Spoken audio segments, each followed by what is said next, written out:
Babe, I swear. I promise you.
Hello. Hey Welcome to Within the Quadrant and Behind the Witch's Veil.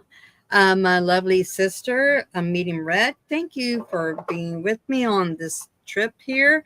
It's been a trip, hasn't it? Their husbands? Yes. So, no. I was going to say, did you want to ship Chris out here free of charge? Don't tempt me, I might.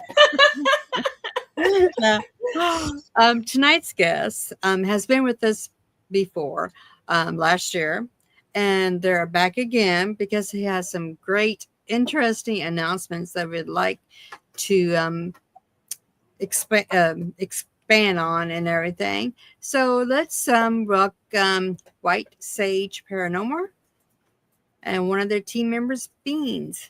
Hi, guys. Hey, Thanks for guys. coming in. Greetings. Hey, Hey, I just want to know what the dog's name is. this is Oreo. This is one of my familiars. We actually have another one right here named Jade. There's Aww. familiar genies on the floor. My other one's Poppy behind, and there's other one's Tiger Lily, and she's running around here somewhere. Love it. Love it, love it, love it. I just got my lovely little Nuna over here on the floor. I got 3 of them in here right now. You can't see them, but yeah. Chrissy's got a farm. Got a new one. We got a new we got 4 now. We got a new one. We got 2. We got another teddy bear puppy is what they call them. They're so Chachan, something like that.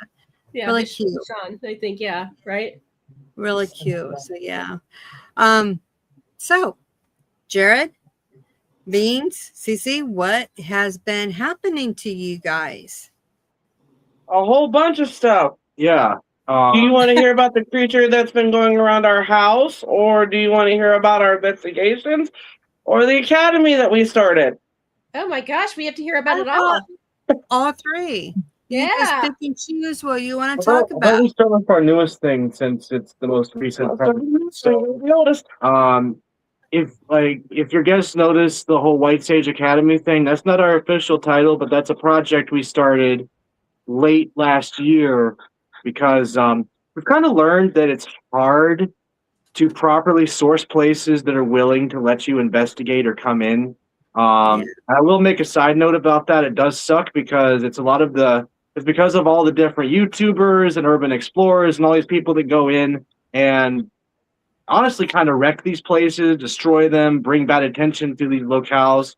So one day it occurred to me, why don't I just it wasn't even supposed to be a educational program. I wanted to make a comprehensive video that explains how to debunk evidence and separate paranormal activity from things that are like a product of your mind or the environment. Because my partner is very new to paranormal investigating, and she was still kind of on this kick where every little bump, creak, knock, or bang is all of a sudden a ghost. Mhm. And I brought it up with Christine here, and we decided just like, you know what, why don't we just make it into like a video series or make like a thing that educates people on different things about like the paranormal.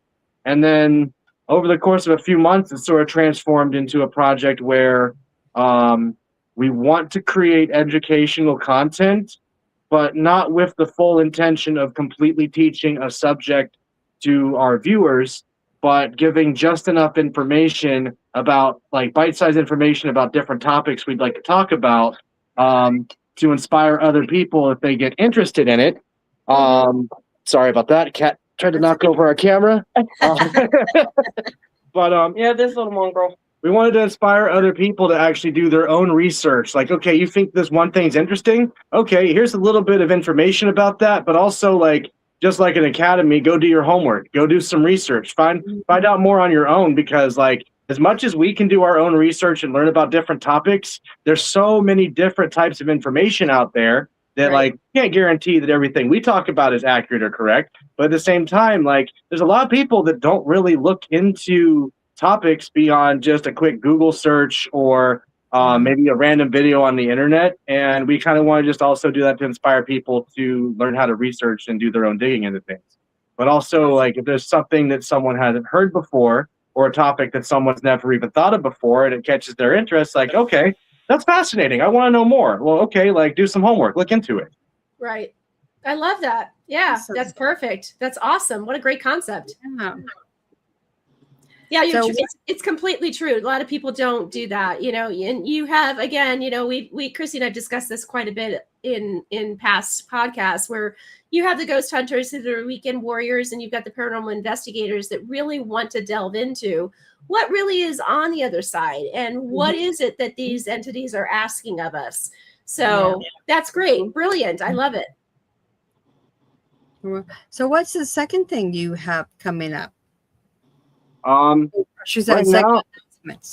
now we've been on a temporary hold because there's been a lot of things happening in our personal lives. We actually, I don't want to go too deep into it, but we actually had our electricity cut off for about a week due to something that was completely out of our control.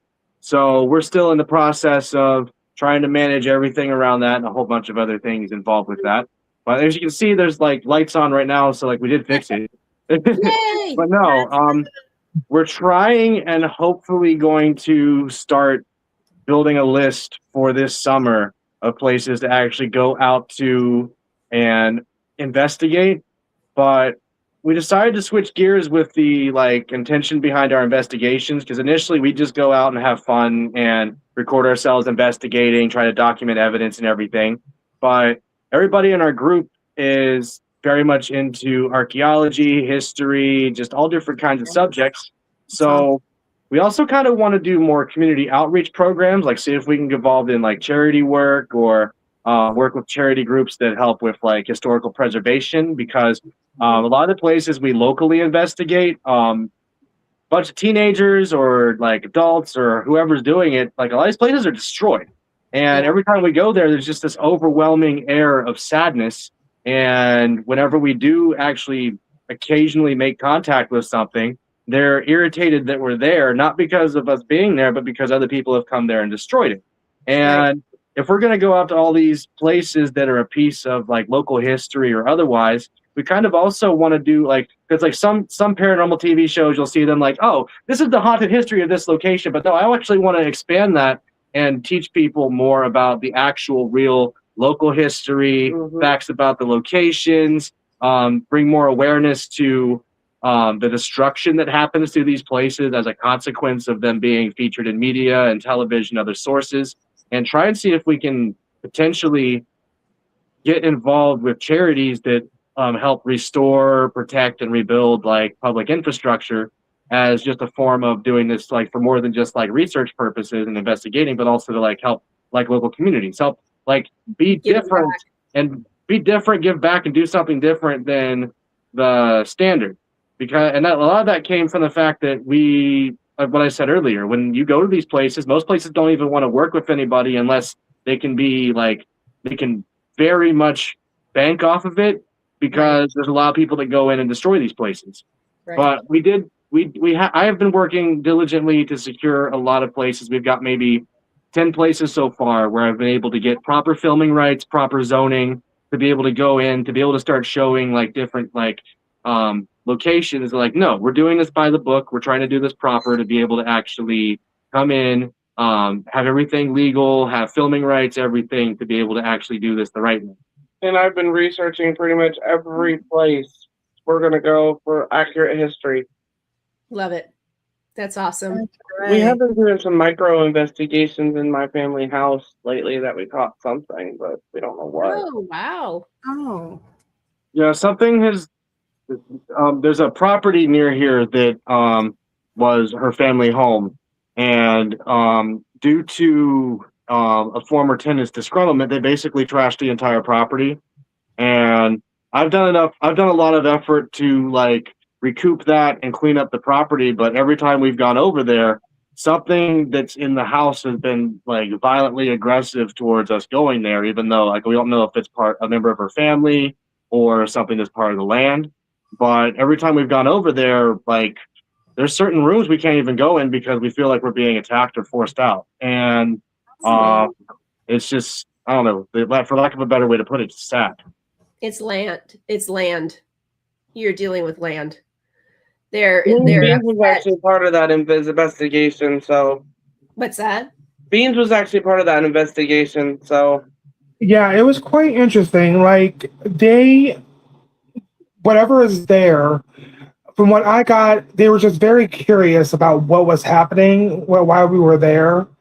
And like Cece would go into a room and it felt like something was running at her, like charging her. It's like, I don't know if they were being playful, if they were actually being, mean or whatever was happening. It was a very interesting. I can't wait to go back there and do more there because it seems to be a very active location. wow. Bring a peace offering if you can. Try that. Beans, try that. That's something I have also been trying to do because it's not just that property. Like you mentioned, it's the land. Our entire town is a preserved colonial village. And even though a lot of the houses are newer and more modern, we get like all kinds of abnormal activity here. One of the craziest things I experienced is we had a bad storm and lightning struck a main entry point for electricity to the city, knocked all the power out of the town.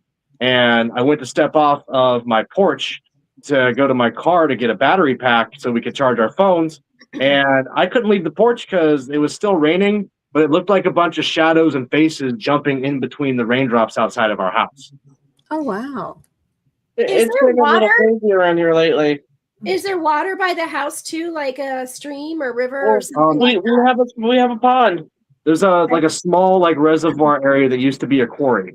Okay. But we think a lot of them congregate out there. We're not entirely sure what we're dealing with, but the best we have Water's a gotten is conduit. some type of group of shapeshifters or mimics or some type of that type of being. Elementals. You're dealing with elementals. Elementals? Elementals. Yeah. That's what it sounds like. Exactly. Yeah, that's why I'm saying a peace offering, because there's something that's going on where just dealt with this actually a little bit with an investigation in Michigan in Pear Cheney, where you've got they had two elements. They had the land and the water elements. I feel like you're dealing with a water elemental. If they're mimicking you and kind of charging you and stuff like that, that's very much water elementals. Yeah. So something is going on around the water of that area. And I would just, Beans, I would definitely, limestone's a conduit as well. David's right.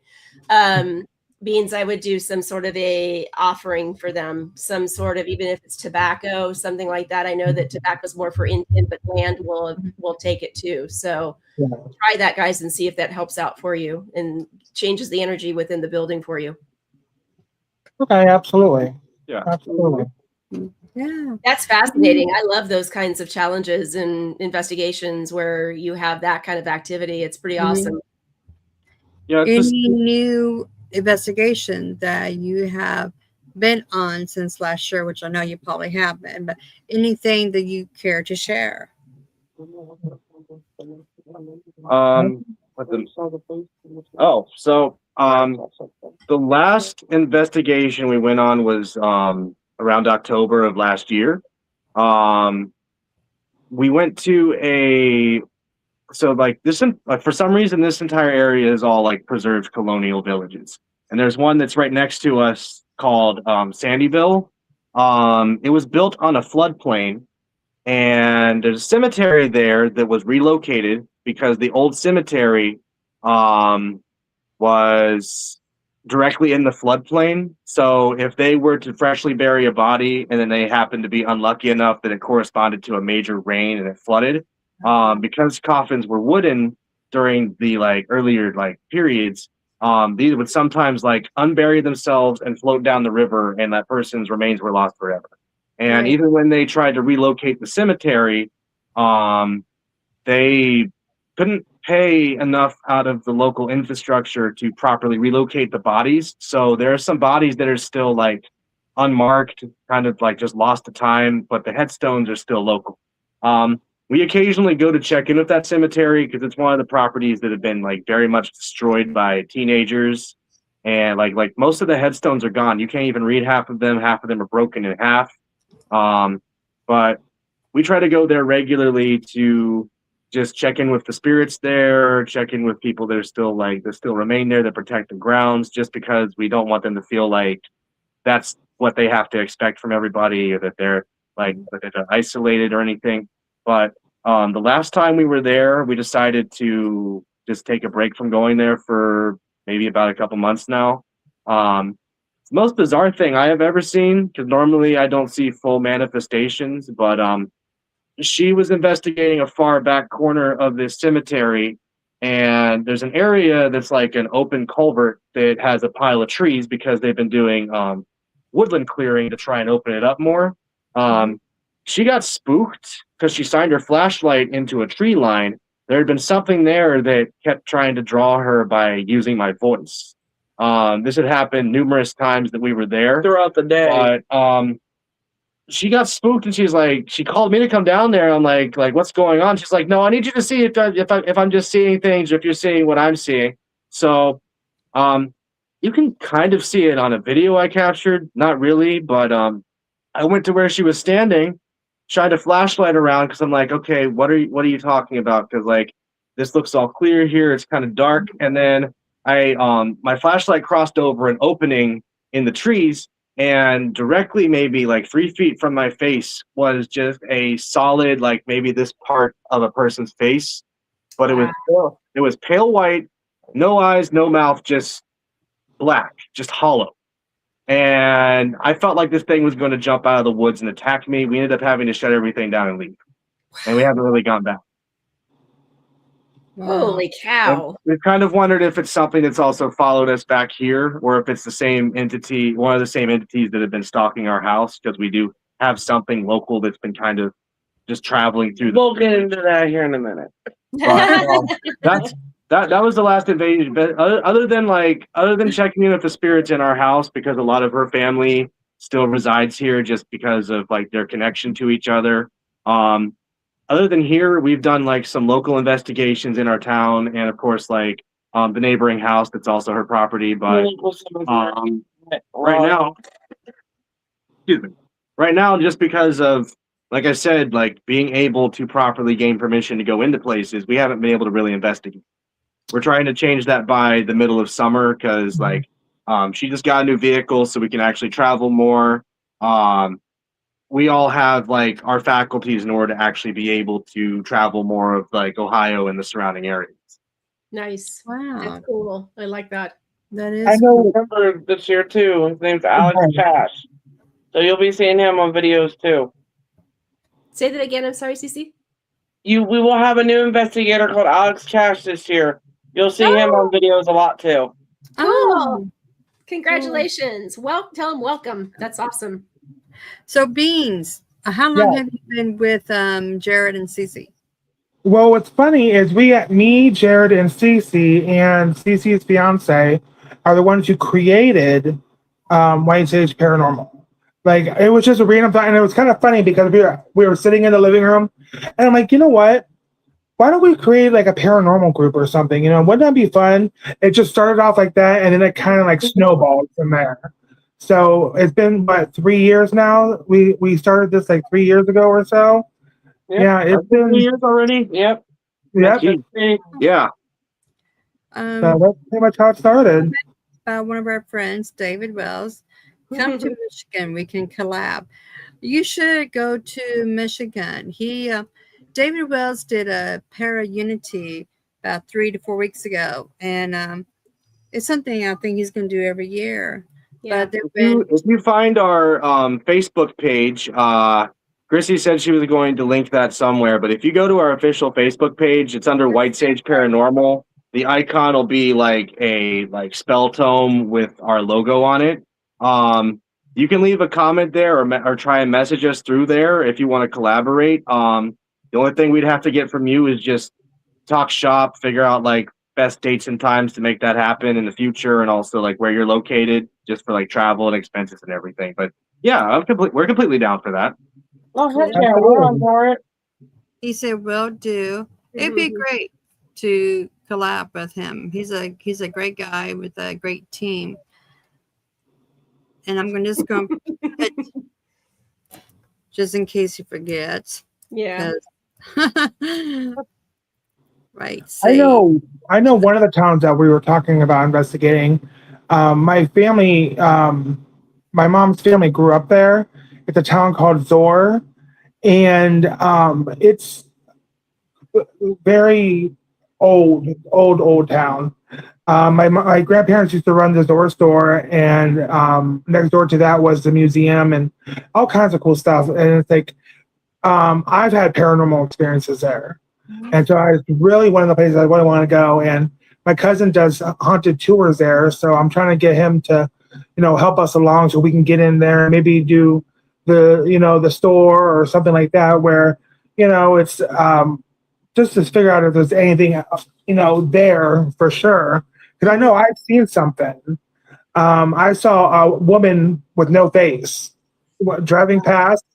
I look over and there's a woman standing in the window of the Zor Hotel. I could see up to here, and she was wearing very old-fashioned clothes. But I was freaked out. I'm like, I think I just saw a ghost, and that was my first time I ever saw a ghost. Oh, the first time. That's Yep. awesome. Yeah. That's awesome. Great description too.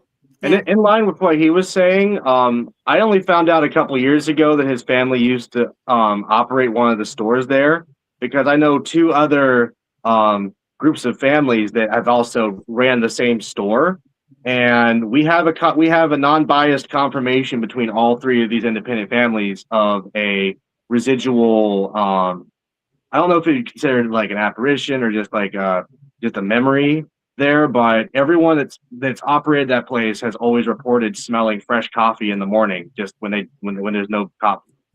And I thought that was interesting, because like I even asked him about it when he told me that his family used to operate. Like, so you guys also get the coffee? He's like, yep. Wow. That's incredible. Dang it! Now I want coffee. I can just smell the coffee now. I know, I can too. But if anybody else wants to my know more husband about Zor, we will be doing an episode on this White Sage Academy on different historical towns. And Good. Zor is actually one of them we will be doing. So if you want to know more information about any of that, trust me, I've got a whole book worth. Good. Wow. That's awesome. Wow. We got That a ghost named TJ that's there. We have a ghost who likes to help cook in the kitchen. We have a little boy ghost who likes to wander around the town. Huh. Oh, Wow. wow. That's Yeah, it's a very cool town. It's a very cool historical town. They have a Civil War reenactment every 2 years there that actually does a reenactment on the actual battlefield of Zor. So that's actually pretty cool. We can actually investigate that too. Oh, wow. That is great. We have to have you guys come back next year so you can get all this. And- Yeah. It's my alarm for 8:30. So So what's the third one? Was there a third thing? I was I'm, just going to say that. I'm like, I'm The so third excited. one. The creepy critter that has been surrounding our house that we are actually going to say and talk about because we need information about what the heck this could be. We have no idea. We have been I have been doing research for about a year now, trying to determine what we experienced because it's also something that we have multiple confirmation happened. So I've been to and from this house over the past couple of years, just coming and going, like different relationships, different housing. But I moved back in here. Zorro, yeah, Honestly, Zorro. Yeah, Dora House. it'll be about a year ago today. DOAR. It'll be about a year ago this month. But she was telling me a story because like for our location, we have like the Ohio Grassman. I don't know if you guys have heard of that or not, but it's basically just another variation of Bigfoot. But that's something that's been seen in this area and in surrounding cities. But she was telling me a story about how she was hearing random like screeching and hollering coming from a tree line that's down the road from our property. And I'm just like just letting her talk because I'm like, okay, I've never really heard this. I'm not entirely sure if that's like a real thing or not because I haven't personally experienced it. But while she's telling me this, all of a sudden, through our kitchen window, we hear a like animalistic screeching noise that sounded like a pig and rabbit fighting each other. Like that's the only way I could describe it. So I'm under the impression because where we live, we have like raccoons, possums, other natural wildlife, and like they like to get in our trash. They've actually been going crazy recently and tearing up our trash. So I'm just like, okay, there's probably just something digging in the trash. We need to go outside and spook them away or something. So because she's paranoid, she grabs a machete. I grab a stick or something and try and just like scare these things, just try to make some noise, scare these things away. We walk outside of our. I ain't playing. But no, we walk outside of our house and I look where our trash bins are located, expecting to see like two raccoons arguing over trash. And here, there's a tree that's outside of our house. Now, this tree is kind of barren, so you can see like the tree trunk all the way up to the top of the tree. Like there's like a couple leaves and everything. But there's a branch that looked like someone just grabbed the branch and was violently shaking it up and down while making these noises. So it was like, what in the world? So we shine our flashlights into this tree and we can see directly where this like branch is connected to the tree. There's nothing there. It's just an open tree, like leaves, nothing, just this thing violently shaking this tree. So we're just kind of dumbfounded for a few seconds, like, okay, what in the hell is going on? So we're just staring at this for a second, and all of a sudden it stops, like just dead silence. And then we start like looking around the house, looking around the tree, and then I can't confirm directly what I saw, but it looked like the lower calf muscles of like a creature or an animal or a humanoid, like for a split second, jumping up onto our roof. And like it just happened that quickly. Like I thought I saw like legs or something. So we're trying to look on our roof to see if like something like a wild animal or something we needed to be concerned about was now climbing on our house. We can see a cat, behind you. No. Yeah, no. I wish it was just a cat behind me. I do too, because we do have bobcats in this area, but it did not sound like a bobcat. Yeah, at that point, I wish it was sound like it. Yeah. No, but we can see the entire roof of the house because it's a single floor house. There's nothing there. All of a sudden, this trembling and noise starts coming from a different tree in our yard. And then in less than a fraction of a second, it's back where it began, shaking the same like tree branch again. Wow. So at that point, we're just like, okay, I don't know what's going on here, but we need to go back inside because even if we like can't do anything about this, I don't know what this is. I'm not dealing with it. So we go inside, and then while we're inside, we can still hear this noise coming through our window. So I called a friend of mine named Maurizio that lives in Canada. He's someone that is disciplined in all different kinds of spiritual practices, magic, mysticism. I'm thinking, okay, this seems otherworldly. Maybe he might have an idea. And he could hear it through the phone. So we weren't just like hearing nothing. We weren't just having a shared hallucination or some type of like weird moment, like because he was able to hear this through the phone. And everybody's like, it sounds like, even though that's not what this thing was, he's like, it sounds like a banshee screaming. I'm like, what? Yeah. Like, okay, but yeah, so we just let it go because we figured, okay, there's nothing we can really do. We'll just let this like go for now. But then for a couple of weeks following that, it's like it started stalking her. Because like then she started hearing me calling her into another room in our house when I wasn't here. One day I was sitting on our couch here watching TV, and she was taking a shower, and she said she got out of her shower and through her window she saw something looking at her through the window that she said looked like a disheveled corpse with half of its face. Not okay. And That was not okay. I've never heard anything that sounds like this. Like I've tried to do research. I've gotten like Bigfoot. I've gotten something that like is cloaking itself, and that's a natural look because of like trying to mimic the foliage and everything. Right. I've gotten a thing that's local to here called the hide behind, but like none of these things match up with what we experienced. None of the sounds. One of our friends that can kind of tap into these energies, like see these things remotely, tried to tell us it was a skinwalker, but those are out in Navajo country. Yeah. Now, like, could it have been some type of like shapeshifter? Maybe, but Yeah. an entire year of nonstop research, we have come up with nothing. Wow. That is crazy. Well, we Do you did have have, that one like- video with the tree shaking. That Well, looks that's almost familiar. Yeah. Yep, exactly. Yep. Do you have So anybody that's come over, like a medium or anybody that would kind of get to what it is, maybe, or maybe somebody who can do a Ouija board and, kind of ask questions, what's outside in the land? We don't really have a lot of connections to people locally that can do that. And it's not that we don't know people, it's that anybody we know is either out of state or they live way too far away that it would be reasonable for them to come here to do that. Right. Wow. Because that'd be interesting in what it could be. Right. Yeah, the shapeshifter sounds more logical, but yet the sounds don't concur with that, you know? Yeah. We keep running into nothing seems to Yeah. fit the puzzle. And now, And like, this is not an elemental. This is definitely not an elemental because they don't do that. They're just not that. They just don't do that. They don't make those sounds. That's just not them. Right. no, and what So the craziest part is that we keep having silent interactions with this thing. Like, not necessarily her because she doesn't like to be outside the house at night, but I don't blame her. whenever I've been I don't blame outside, I can always feel something that has a similar energy signature to this, watching me from a distance or watching me from a ball field that's next to our house, or like down the road, we can sometimes see like a shadow figure moving like on our road.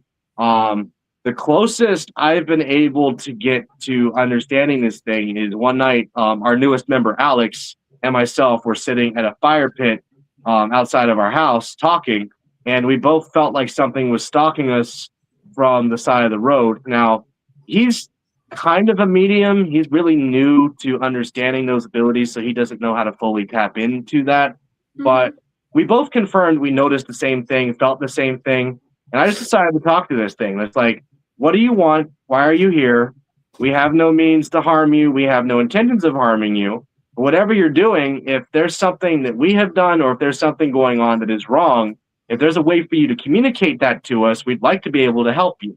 And the best we have gotten, and I can't even guarantee this because, I really don't know, but there's been something in our house that keeps imitating like my appearance, her appearance, or my partner's appearance, or talking like, or using our voices. And like Beans here has also seen it because she saw her walk out of her bedroom and go into our kitchen and disappear, and she didn't leave the bedroom. And we don't know what's going on with that, but the best I have gotten is this thing is related to, in some way, to this entity that's in our house. And we have a protective barrier around our house to keep stuff like that from like coming in and going from the house. And this thing somehow found its way into our house. Like, it could be something trying to get like one of its partners back, one of its kids, one of its like. I think you're dealing with two separate. I think you're dealing with two separate things. I think you really are. I think what's happening within your house could be elemental, but what's happening outside your house is something completely different. I really feel like they're both. Intuitively, that's what I'm gathering. That they're two separate. They're two separate things, but yet they're common. You're linking them together because they are happening at the same time. Yes. So that's why I'm not concrete about that, because like I can't verify through any other sources that that's the case. It's part of me trying to piece together what's happened. The only thing we have that I think's connected to the thing outside of our house is my girlfriend sat down with me one night and told me she had a very vivid dream that her and, now this could also be an elemental, but her and Christine here both went out to the gravel quarry that's near our house, and something rushed up to them, attacked them, drowned them in the lake, and then assumed their forms, and then came to the house and tried to knock on the door to get me to let them back in the house. And like I believe her because that's way too uncanny of a dream, and it's also kind of correlates with what we've been documenting around our house to just be a regular dream. Right. Well, That's my incredible. husband was saying for the outside, he says maybe it could have been a dogman. Oh, you know? yeah. It could be. The inside, it sounds like you also having like a mimic coming in and trying to represent somebody else that you know in the house. I mean, but I don't get any kind of negative. I don't get any kind of negativity from that, though. That's the good thing, though. Yeah, this correct. seems like The one something that's neutral, materialized. possibly curious. It likes to mess with our possessions, move things. Like sometimes, and sometimes it's helpful. Like I lost my glasses once, and after going through my entire bedroom, I found them laying on top of my bed, like they were placed there. Right. So, That could like, be fairies. yeah, That's the same way I with don't know. my cell phone that one day. I lost my cell phone in the living yeah, room, and all of a sudden it was there between me and him, just sitting there.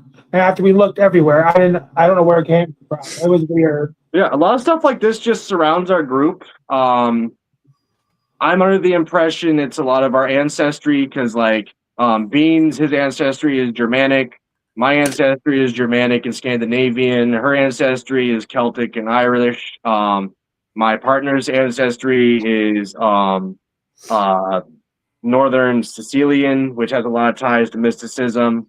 And I don't know if it's just us collectively being together is drawing these things to us because nobody else in our area reports anything like this, even our neighbors. It only targets our home or like our location. I can't see what that says.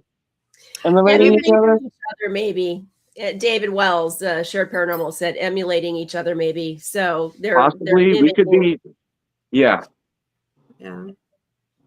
And he also says to be careful too. Yeah, I agree. The one outside, I definitely feel like you need to be careful of. The one inside, it is you guys nailed it by saying it's pretty innocuous. It's just mischievous and in that kind of respect. So yeah. Plus we try to keep ourselves safe. Like even though like we talk about this, like it's like what the heck is going on? Like we have experienced things like we all collectively have experienced things like this throughout our lives. So we know how to keep ourselves guarded, protected.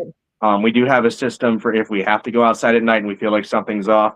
Plus, for some reason, fire has worked as a very powerful ward for these things when we leave our house. So beyond that, other than trying to sort out what this thing is to better understand it, we don't really have much. Again, we don't have much information. David's right. Are you keeping that protection up? Like, do you guys have tourmaline in the four corners of the property, like inside the house? No. Because I went around the house and blessed every inch of the borderline and the property and the walls with blessed salt, with holy water, sage, salt, and white crystals. Was this the same salt that was christened by that pastor? Yes. Okay. I would also go a step further and get some tourmaline, and they don't have to be big pieces, but do in the four corners of your house internally, because that will also create another barrier where they are not going to be able to come in. Tourmaline, as you both know, probably it basically repels the negative energy back at the I'm individual. gonna write that down so I can remember. I would definitely try I don't have it on me right now, but I always carry some type of obsidian protection amulet. Yeah, because obsidian absorbs it, and then you can cleanse it in the full moon. Mm-hmm. So that's perfect. Yeah, I would definitely just take a step further in doing that. The salt is awesome. I'm glad you guys are doing that because that will definitely keep them from coming in. But just take it a step further and just make sure that you have the tourmaline in place as well. Just feel like that would I be. can do that tomorrow because I'm going to be up and I can stop at the spiritual store up there. Yeah, I made a note of I that. eventually want to get Wolfsbane too, just in case. Yeah, don't forget about Tiger's Eye too, because if Yeah. it's something that has to do maybe with the Native Americans, Yeah. Tiger's Eye is very good. That's why I want to get Wolfbane too above the doorway. It'll keep them out of the door. That's right. That's Yeah. another good one too. Yeah. Do you think that maybe it was something that maybe got attached to one of you guys when you came back from a location, maybe? Or do you cleanse yourself? Maybe his partner Lisa has this ability to mirror people and things. Mm. So she might have accidentally mirrored it and attached it. I don't know, but it's possible. I mean, anything is possible, I think it's something that has always been part of this location, but because of our affinity, it probably attached itself to us just because it realized we can see it or interact with it. Because I have seen this same creature down maybe 5 or 6 blocks from here, but it likes to spend time near a power substation because it's feeding off of the electrical grid. It's a big one here in town. Yeah. Yeah, I don't feel it's so much of an attachment as it is something that's been attached to the land for a long time, like you said. That's what I thought also. Mm-hmm. I think personally, if it was me in that situation, and I'm really big on Ouija boards and everything, I would definitely go to the Ouija board and just ask, what is out there? What do you want? Try a spirit box. I know you guys have one. Maybe try that. That's something we regularly do because we've noticed that at least in our area, like, at least like a lot of the entities we interact with, we're good at explaining how that works to them, and we do actually get a lot of responsiveness and coherency. Like, for example, like the most clearest direct thing I got was a few days ago when all 3 of us were investigating her family home. There's something in the basement of that house that when we go down there, it tries to force us out of the house. But I think it's the same entity, but we were doing a spirit box session and this thing just like, F you, Jared, like, you're not God or something. And I'm like, what is that supposed to mean? Because whenever I'm usually the authoritative one, whenever we do investigations, I'm the one that sets the intention of like whether or not to interact with us, whether setting boundaries with following us. But at the same time, I very much it was very clearly like that. And this is a device that makes a bunch of syllables and phonetic sounds. It's not something that actually has words that are programmed into it. And this is something that was challenging me directly because I was making it clear that if you bring harm to us, there's going to be consequences on your end because I don't know if I think most human spirits don't really understand the principles of their existence. They're not supposed to harm or attack the living. But this thing is challenging me because I'm just no, you do not have authority to attack or harm anyone that's here. If you do, you'll receive consequences on your plane of existence because that's just the law of the universe and reality. And I didn't like that. Not the first time I've heard that, and the second time I've heard it. Okay, David, what did you have in your pocket here, Cheney? I think he told me. I don't remember though. He'll have to tell us here. This will be interesting. I can't remember. Tourmaline? Tiger's Eye? Maybe both. Give it a double whammy. That's why not both. There's double whammy. Yeah. I wonder if he's typing, I'm sure.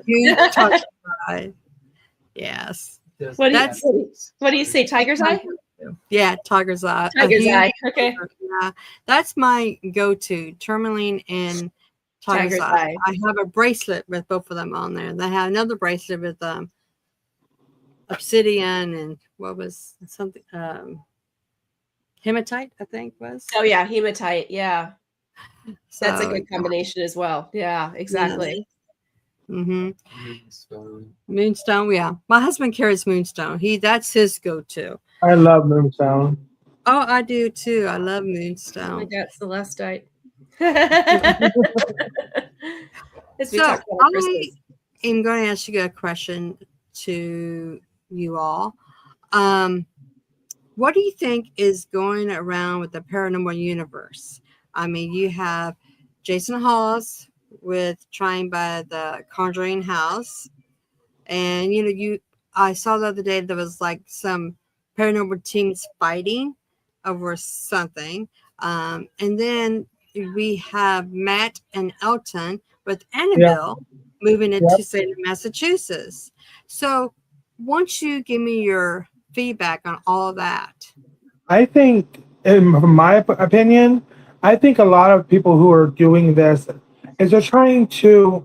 These places, have history. These places are important to the paranormal field, and I think they're trying to get them and preserve them because they're just the next generation to come along to keep going with the cycle of, what is paranormal, what's out there, how can we explain it.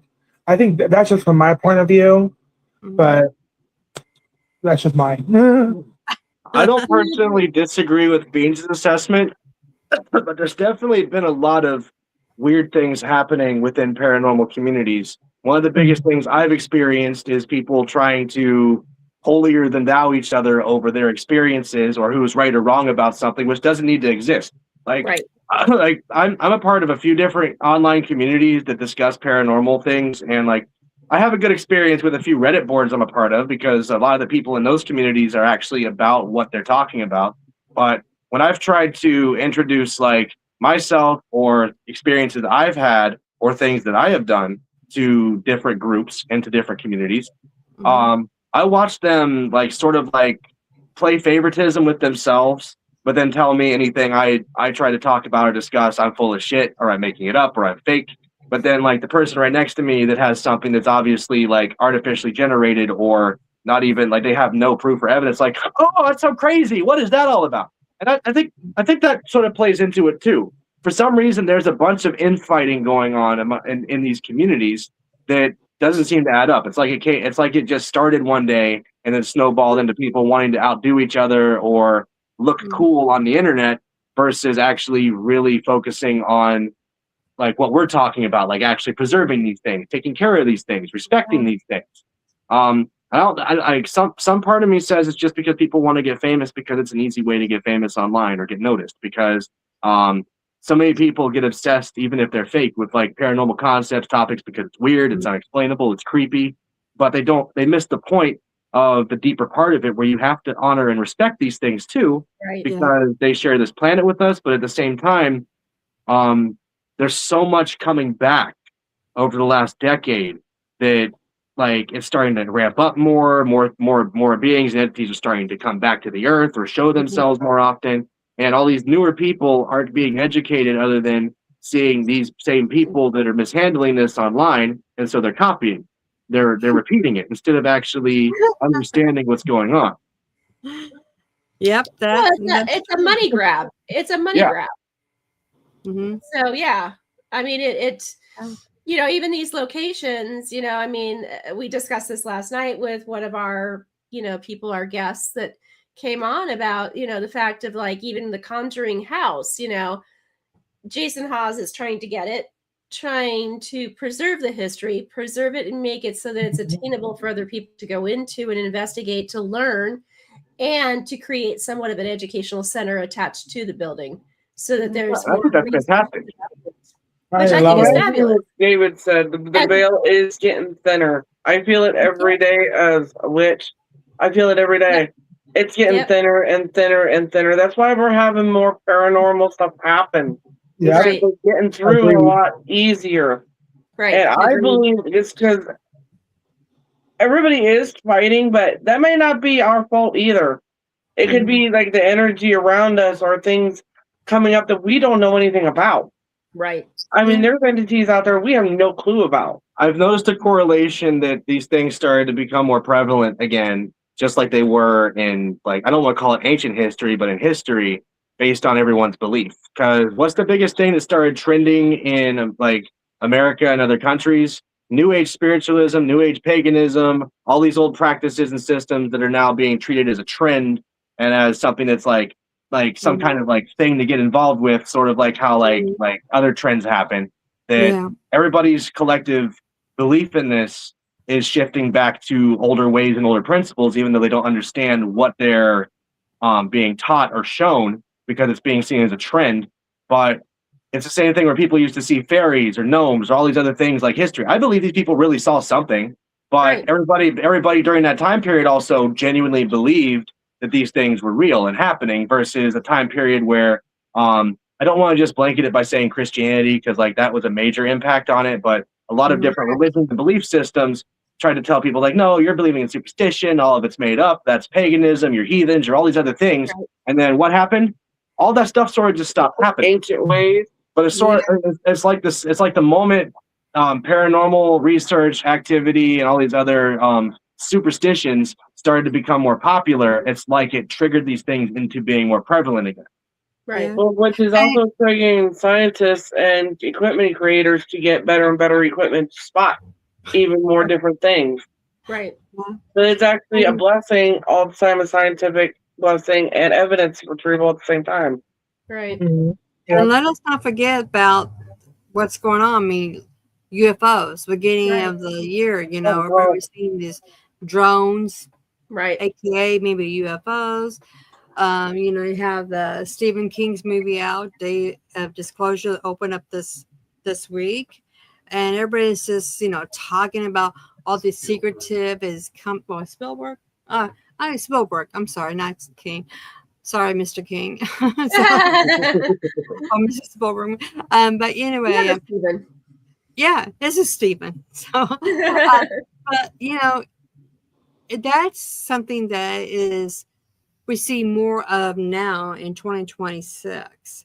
So it's like everybody, I think, like David said, that the veil is thinning. I really don't think it's ever closed, really. Right. I think there's a part of it that just kind of stayed open to have everything to come out, because I think we're ready for a shift. I think there will be a shift. Maybe not this year, but maybe next year. But I think there is going to be a shift. Look at all, like, I don't want to air this into politics, because I don't prefer to talk about politics, but look at everything that's been happening with different countries, different systems, people like kind of starting to realize that they've been like lied to by a bunch of systems, manipulated, controlled.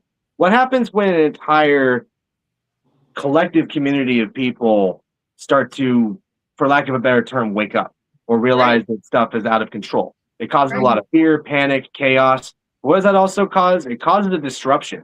It causes an invisible disruption that causes all these things to just shift and change. And if it's a matter of all these different texts that I have read that said that some type of thing's going to happen, it's going to be a mass spiritual awakening, this just seems like a sign of it, because like all of this stuff is very spiritual. So when what's also happening, a bunch of people are starting to no longer be trapped in a bunch of programming and controlling systems that have been in place for centuries. And at the same time, like, what is that doing? What is that triggering? What is that changing? Right. That is people are starting to take charge of their own lives again. Yeah. I really feel like that's what's happening. Is I think with the shutdown of 2020 with COVID, people are now realizing you are never going to put me in that position ever again. Right. So what do I have to do differently so that we never go through that again? Or I personally don't have to go through that again. So I think that's part of the awakening as well. You know, it's the control aspect, everything that we went through during that period of time. It's a huge like eye opener for everybody. Yeah. That's amazing. Well, I'm really curious to find out what happens with the entity in your house and the entity outside. So you're definitely going to have to keep us posted on that for sure. Chrissy, did you have any other questions? Yes, I do. I had to plug my computer in. It's like, oh, my battery's going. No, it was dying. I was like, oh, okay, it's right here. You know. Okay, so what are you guys kind of like expecting in the 2027? As far as our group, or is like, Oh, no, as far as your group, where do you see the group going? I'm not Because entirely sure a lot, personally, because every time we've tried to do something, it's like something impedes us, but then pushes us in a different direction, like we're being guided somewhere with this. So I'm hoping that by next year, we're able to finally start seeing a lot of the seeds we planted kind of come back to us, because we've already seen a lot of that happening. There's a lot of things that have been going on in our personal lives that it's like we're being prepared to be more capable of doing things with not only this, but other projects we want to be involved in through our group. I'm hoping to get involved more if we can with like charity groups, get more sponsors, like not people like because we want money, but sponsors to be able to actually properly do things that we're aligned with. Like I said, like I want to get involved with charities and find charitable programs that help with historical preservation or local outreach. Just like use what we're doing to bring more awareness to things that aren't related to this field, but at the same time are kind of adjacent to what we're doing, if that makes sense. Tied together with it. Yeah. Makes it a I lot mean, of the sense. way I look at it, everything is moving, everything is going up. Like everything is going up. There's only room for growth, and that's what we just have to keep positive and keep looking forward to is the growth. So I look forward to a lot of good stuff happening with our group. Yeah. I love Well, it's that. like David Will says, stand your ground, you will succeed. Yeah. Kudos to you all for what, for the fundraisers, the charities you guys are doing.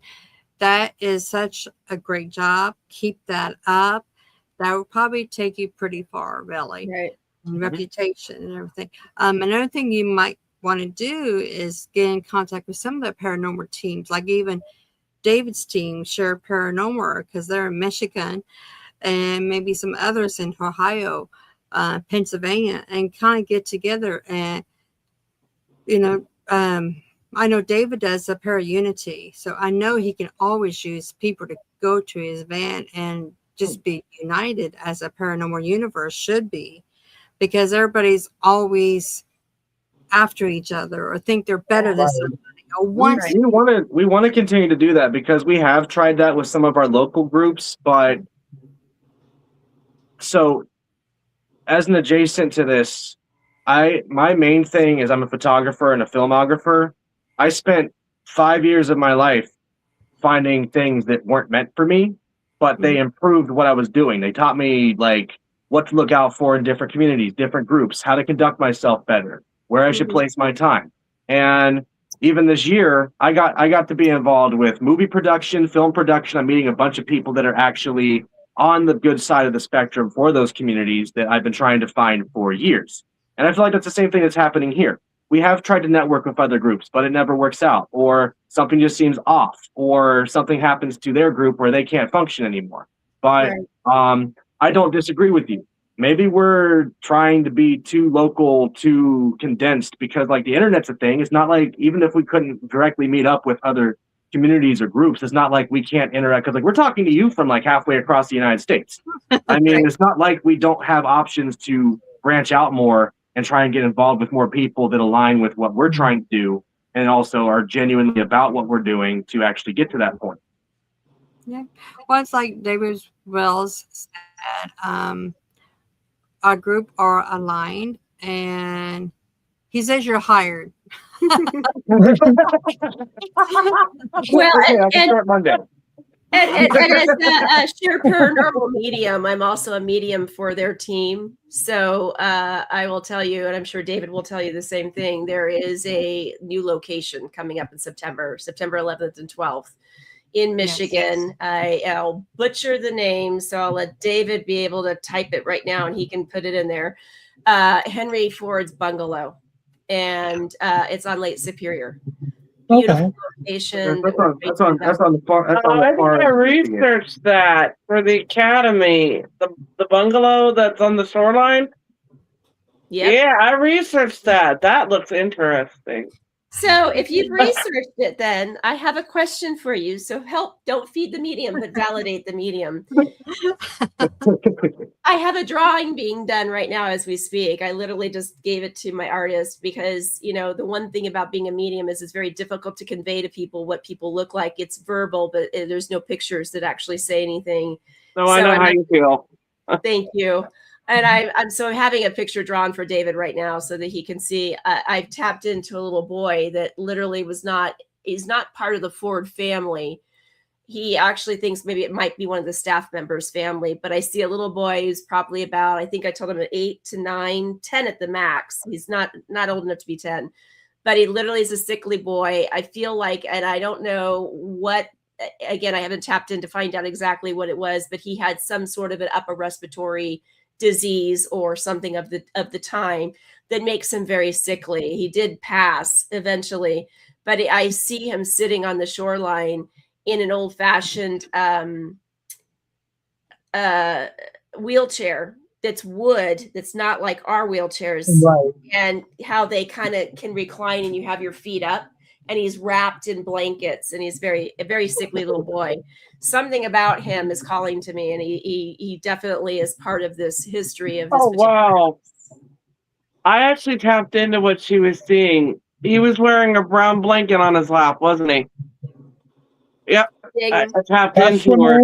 I'm sorry. Nope. Custom. That's exactly correct. That's so where you just it's double at. linked with me. You just double linked with me. So I appreciate that. But yes, he's absolutely right. It's going to be incredible. I'm flying from Arizona to participate in it because I'm so excited about it. So, but yeah, I think maybe, I think David might have touched on it. It might be maybe one of the staff members' sons or something of that nature. But just curious because you said you've done a lot of research there. So I was wondering if anything like that. Yes, I will say yes to that, but I'm not going to tell you any much more. Okay, perfect. Thank you. Don't feed the medium. That's perfect. You just validated me. David, you heard that. Thank you. I appreciate it. Thank you. I don't now, David, type in the chat are you looking for some more people to join us or? Well, it's an event I think it's $150. You can go and share Paranormal. Per person. Yeah, per person. Yeah, per person. Correct. And I think it's tapped out at 16 people. So 16. There is a big, huge table that Henry Ford and his family used to sit at. It's a catered event at the end on the Saturday night. There will be a meal for everybody to partake. So we'll be sitting and breaking bread with each other. It's a very cool investigation. So opportunity. Yeah. Well, David said he is following you guys, so maybe you guys can correspond back and forth. If not at this location, maybe another location. Yeah. Yeah, the best way to get a hold of us, David. I've tried multiple times to set up a direct messaging system with our group page, but for some reason it won't let me. I just recently posted. Shared on our page my main Facebook page because I posted this live stream on YouTube to my page and then shared it to our page. It'll say Jared Shepard. It's me hiking, but reaching out to me is the best way to get a hold of us because I can then put you in contact with the rest of our group. Right. Sounds excellent. Excellent. Well, we're on top of the hour. And I always hate it when I say we're on top of the hour because I feel like, okay, we have to go. No, this has been really fun. This has been great. Really fun. Well, I'm hoping that you all can come on next year or even sooner. You can always, Jared, you just have just message me and says, hey, I want to come on. Yeah, absolutely. I kind of want to wait for a while though till we get more things going on and more moving parts because I don't want to just come on here with the same narrative or some spiel over and over again. Yeah. No, that's fine. Whenever you feel that you want to come on, just message me. Mm-hmm. But until now, everybody stay blessed. Get your spook on. And check out White Sage Academy, guys. Yes, and go to the White. We'll be doing field trips this summer, so check it out. Cool. Something to do. So, But everybody jump over to the White Sage Facebook and get a hold of them, hit them up.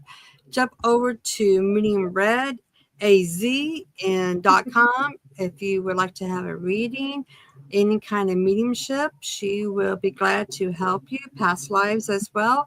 Jump over to Within the Cauldron, subscribe, and while you're jumping, jump over to Behind the Witch's Veil, which is my daughter's channel, and subscribe to that one too.